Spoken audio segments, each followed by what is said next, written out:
My name is Andy. I've always loved winter, especially when it snowed. But where I live, snow is rare. It usually only happens once every 5 years. This year was different. This year, it finally snowed. How does that connect to the horrifying story I'm about to tell? Unfortunately, that snow marked the beginning of something terrible, for me and for someone else.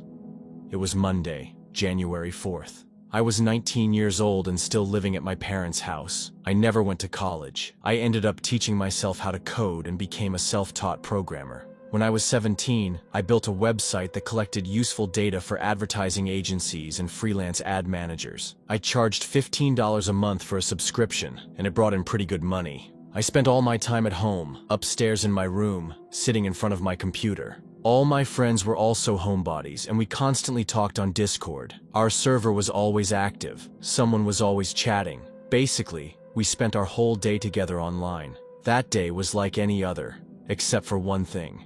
In the afternoon, I noticed snow falling outside the window. Big snowflakes were drifting down, quickly covering the road and lawn like a white blanket. I immediately unmuted my mic and told my friends. They all rushed to look out their windows too. I was so excited. I ran outside right away to make a snowball. The snow felt soft and perfect in my hands. I noticed the neighbor kids from the house to the right had come outside to play in the snow too. They looked about 6 years old, probably seeing snow for the first time in their lives. They were laughing and screaming with joy, completely amazed. And honestly, so was I, even at 19. Across the street from our house, there was another home. A family lived there, but no one ever really talked to them. I often saw the man who lived there leave for work. He'd get in his car and drive off. I knew he had a wife too. She came out once or twice to see him off, but she almost never left the house. That day, most of the neighbors came outside to see the snow, but no one came out of that house. I stayed outside for about 10 more minutes before heading back in. I still had some work to finish. Luckily, my desk was by the window, so I could glance outside while working. I'd look up every now and then, watching the snow pile up in fluffy drifts.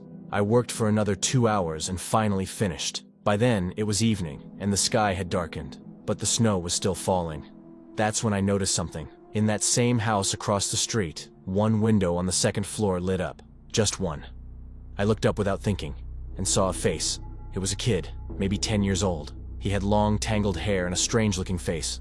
I know it sounds mean, but I don't know how else to describe it. He was ugly. His facial features looked distorted, almost like scarred plastic surgery. He was staring at the snow outside in amazement, completely unaware I was watching him. I had no idea there was a child living in that house. He looked mesmerized by the snow, like he'd never seen it before. Or maybe he just didn't remember it.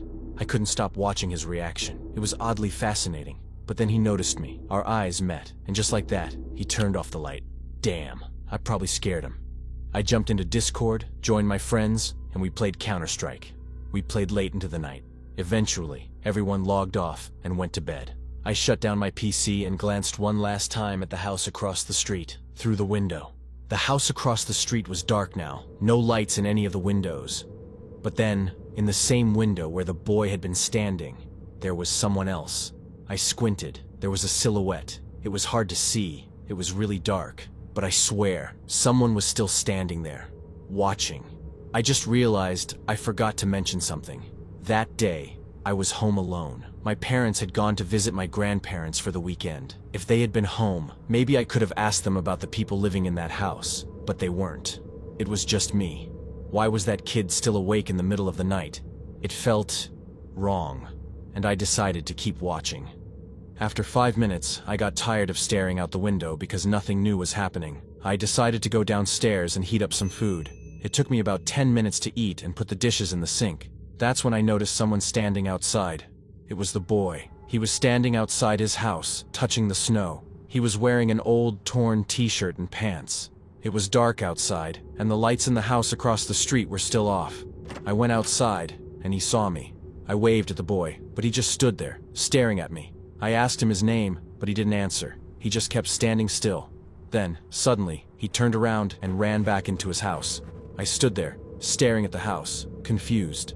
Out of nowhere, the light came on, and I saw a woman inside. She had disheveled, dirty hair, and she was talking to someone. I couldn't see who she was talking to. Suddenly, she turned her head and looked straight at me. A chill ran down my spine.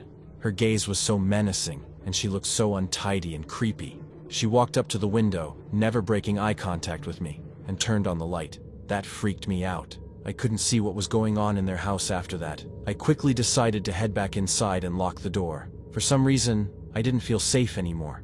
I looked out the window again, trying to make out anything in the dark. I had this weird feeling that someone was still watching me from that house. I decided to turn on my computer again to distract myself.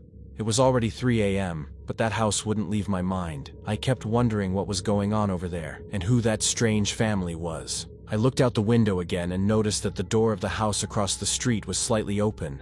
I went downstairs, into the living room, and that's when I heard footsteps outside. Slowly, silently, I crept to the window. Oh my God. The boy was standing right at my front door. I opened it just a crack and asked what he was doing. He didn't answer. He just stood there, eyes wide with fear. He kept glancing back at his house. A light came on there again. The woman, she was in the window, staring at me like a lunatic. Then the light went off, and she flung open her front door and sprinted toward us. She had a kitchen knife in her hand. The boy bolted inside and hid behind me. I slammed the door shut and locked it. She reached my porch and started pounding on the door with the knife. I honestly thought this was the end. It felt like a horror movie. I had no idea what to do, but I knew one thing. I had to protect that kid. Then, she stopped. She walked over to the window and stared in at us, her face completely void of life. Then she raised the knife and smashed the glass. I grabbed the boy and rushed upstairs to my room.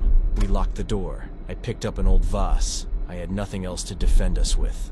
The sound of breaking glass had woken the neighbors. Someone called the police. After that, I didn't hear the woman anymore. I didn't even know if she'd made it inside. The two of us stayed like that for 5 minutes, until the cops arrived. They came inside, and I told them everything. By morning, my parents came back and were in total shock. The police searched the house across the street. No one was there. They also found out that the boy couldn't speak. Not a word. The cops took him into protective custody. His parents were never found. I visited him a few more times after that, brought him toys and candy, and I made him a promise. Next time it snows, we're building a snowman together.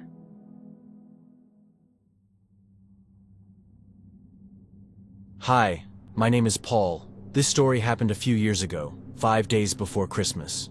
At the time, I lived with my wife and son in a house out in the suburbs. Like most people in the country, we were getting ready to celebrate Christmas.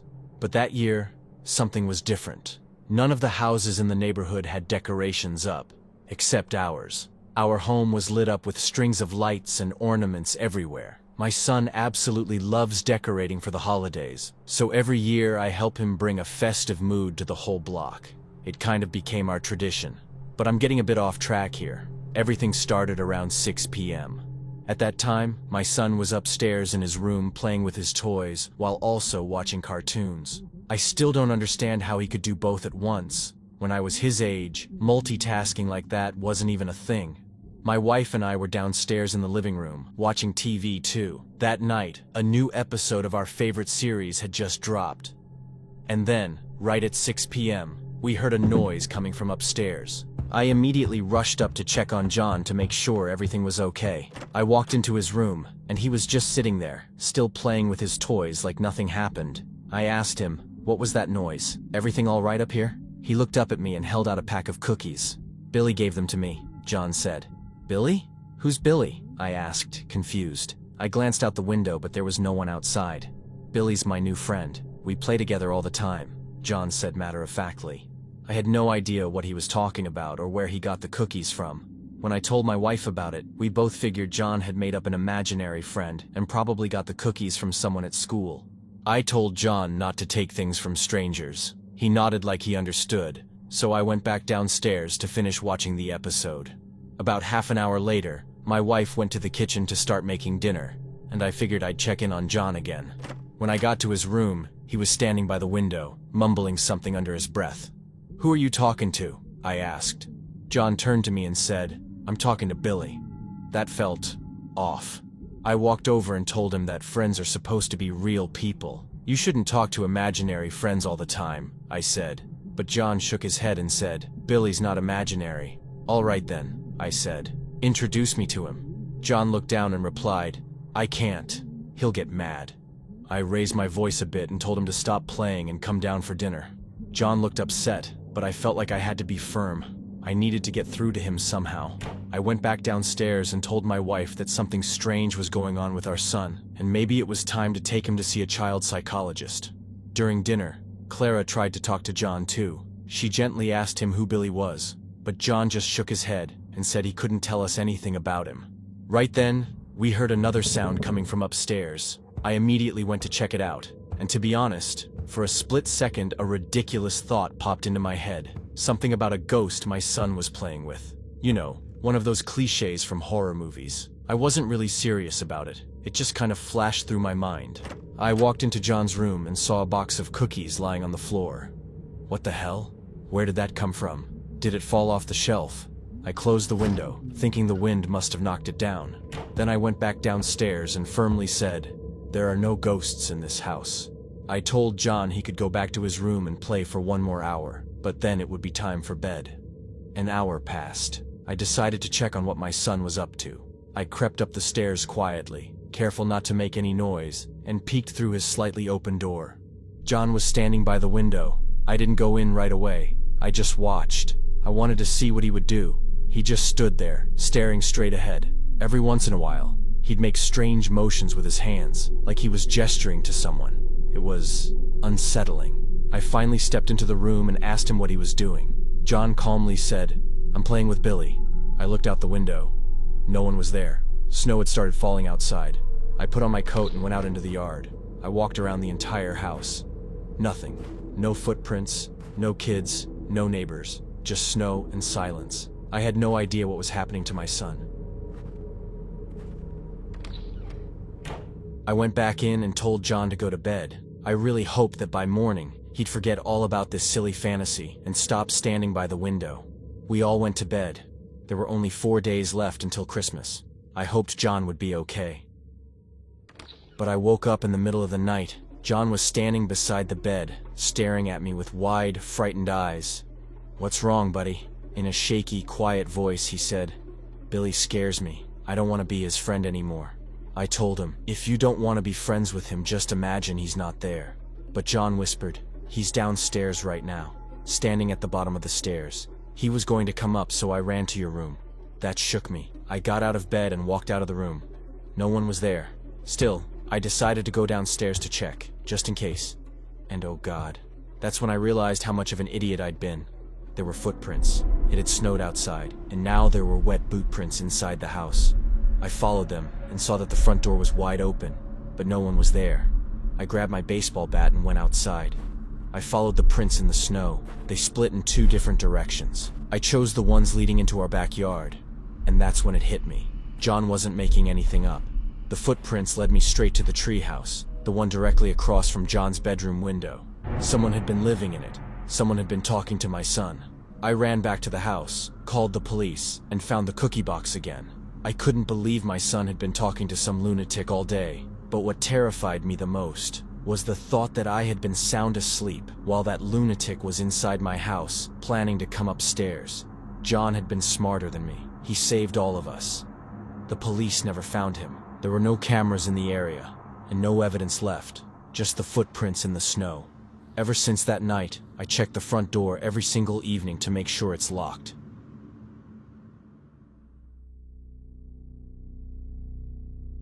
It was the coldest night I've ever experienced in my life. During the day, the temperature was around 32 degrees Fahrenheit, so I didn't even bother checking the weather forecast when I was packing for my trip.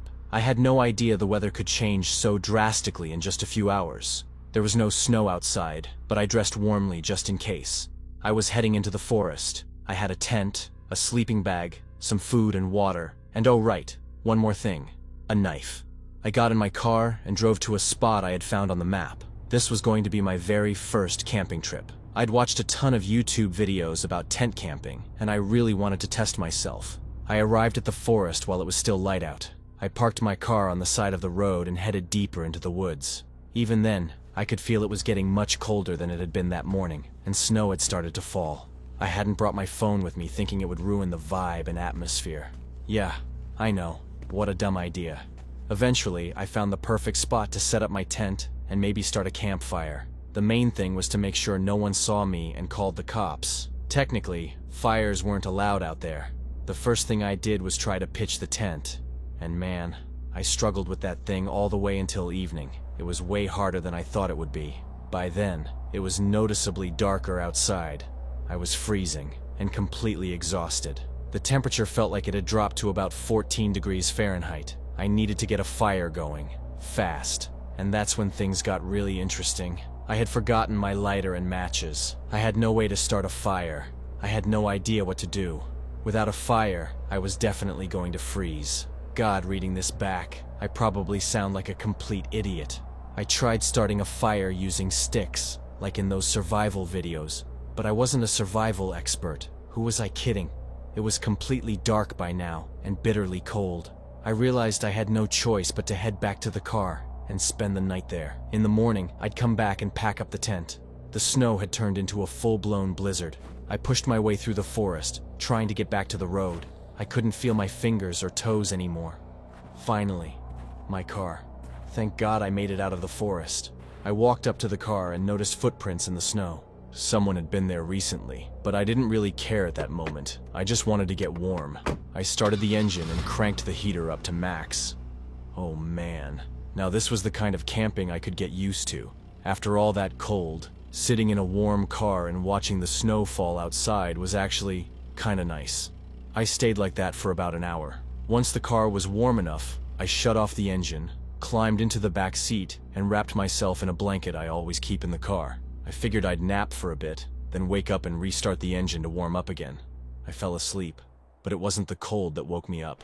I heard footsteps. I opened my eyes and slowly turned my head to look out the window. There was a man standing outside staring directly at me.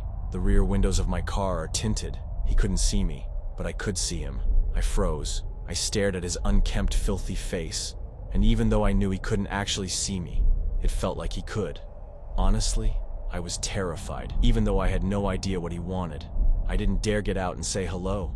I just stayed completely still, barely breathing. The man started walking around the car, slowly, like he was inspecting every inch of it. He wasn't just curious, he was interested. Then I saw it. Tucked into his belt was a wrench, a big one. That's when I realized I was in real trouble. This guy wasn't looking for a ride or a friendly chat. I stayed completely still, praying he'd lose interest. But then, he pulled out the wrench. This guy was easily twice my size. I knew there was no way I could fight him off, so I slid down onto the floor of the car, trying to hide behind the seats. And then, smash. He shattered one of the windows and climbed halfway into the car. I covered my mouth with my hand to keep from making any sound. He rummaged through the glove box, then yanked my stereo out with a loud crack. He shoved it inside his coat, looked around one last time, and walked off into the dark. The second he was far enough away, I scrambled into the driver's seat and started the engine. Or at least, I tried to. Of course, it didn't start. I hope you can imagine the kind of panic I felt at that moment. The guy turned around and saw me. Immediately, he started running toward the car. I kept turning the key, begging the engine to catch.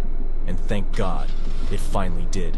I slammed the gear into reverse, spun the car around like I was in some action movie, and tore out of there. In the rearview mirror, I saw him one last time, standing in the snow with my stolen stereo. The next day, I came back with some friends to grab my tent, and I swear, I'm never going camping alone again.